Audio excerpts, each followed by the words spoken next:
ខ្ញុំបាទសូមគោរពជំរាបសួរប្រិយមិត្តជាទីគោរពនិងជាទីស្នេហាវិស័យទូងោយើងទាំងអស់គ្នាបងប្អូនយើងប្រហែលជាបានដឹងហើយកាលពីព្រឹកមិញខ្ញុំបានផុស poster មួយដែលតាក់ទងជាមួយនឹងខេមរ៉ាមានជ័យបាទដោយ poster ហ្នឹងខ្ញុំបានផុសរូបពីរស្លឹកសេរីចាស់និងសេរីថ្មីរបស់ខេមរ៉ាមានជ័យហើយនៅរសៀលនេះខ្ញុំចេញវីដេអូមួយទៀតដែលតាក់ទងជាមួយនឹងខេមរ៉ាមានជ័យឲ្យបងប្អូនយើងបានទស្សនានិងបានគយគន់រៀងបន្ទាប់ពីការជួសជុលរួចរាល់ផងដែរហើយបាទនេះគឺជាអំណោយរបស់ឯកឧត្តមជាសភារាហើយបានលីឡំជាមួយនឹងអសរចិននឹងចង់មានន័យថាម៉េចបាទមានន័យថាខេមរ៉ាមានជ័យឬក៏យ៉ាងណាខ្ញុំក៏មិនយល់ដែរចំពោះអសរចិននឹងប៉ុន្តែឥឡូវនេះយើងកុំខ្វល់ពីអសរចិនមិនចិនបាទយើងក៏លេខមកមើលរូបរាងបន្ទាប់ពីឡើងកនូរួចរាល់សេរីចាស់តាំងសេរីថ្មីសេរីចាស់បាទសេរីចាស់ឡើងកនូថ្មីបាទចំណែកសេរីថ្មីដូចជាអត់ឡើងកនូទេបាទដូចជាដូរពណ៌តែពណ៌ក្បាលនិងពណ៌តសៃទេបាទហើយចំពោះជាងខ្ញុំមិនដឹងថាជាងភូមិឬក៏ជាងជួគេមកទេប៉ុន្តែបើយើងក៏លេខមើលទៅប្រហែលជាជាងភូមិដោយសារអីខ្ញុំឃើញថាទូកទាំងប្រមាណនៅក្នុងរោងបាទវត្តប៉ោះហ្នឹងគឺ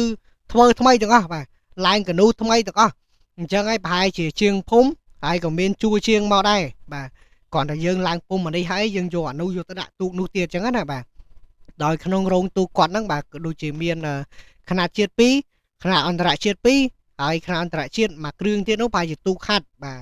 ដូចជាបុប្ផាក្រូចឆ្មាហ្នឹងបាទហើយយើងមើលរូបរាងបាទតាំងពីក្បាលដល់រស័យពីរស័យដល់ក្បាលទៅវិញយើងឃើញថា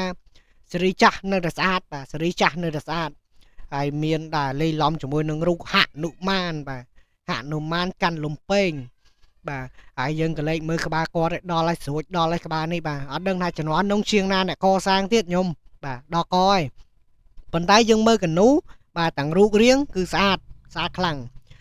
ខ្ញុំអត់យល់ថាឆ្នាំនេះដឹងយ៉ាងម៉េចបាទឃើញទូកនីមួយឡើងកនូក្រហមទាំងអស់បាទ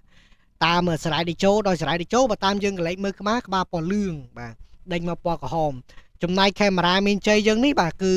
ក្បាលពណ៌កាជូកបាទដេញខ្លួនមកក្រហមគឺឲ្យណាស្អាតបាទ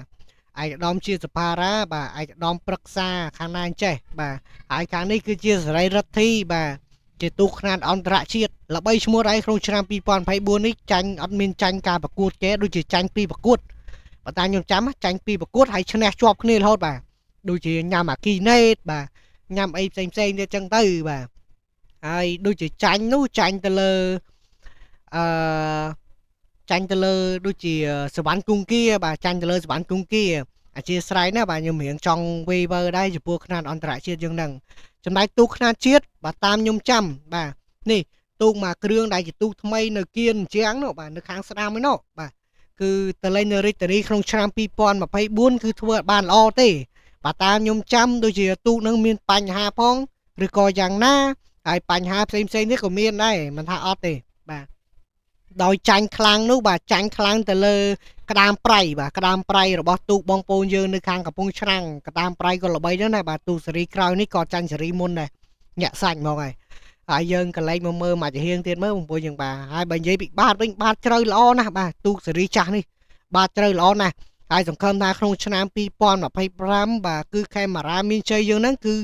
ដឹងតែយកទៅបាទសេរីចាស់នេះដឹងតែយកទៅ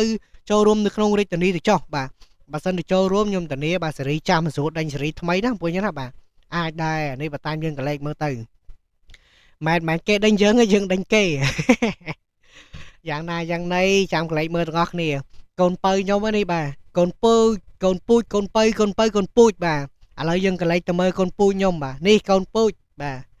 សេរីរដ្ឋីបាទចាប់ផ្ដើមឡើងក្បាលសដែរហើយបាទហើយនិមិត្តសញ្ញាគឺអត់ភ្លេចទេគឺនាងមច្ឆាហ្នឹងហើយ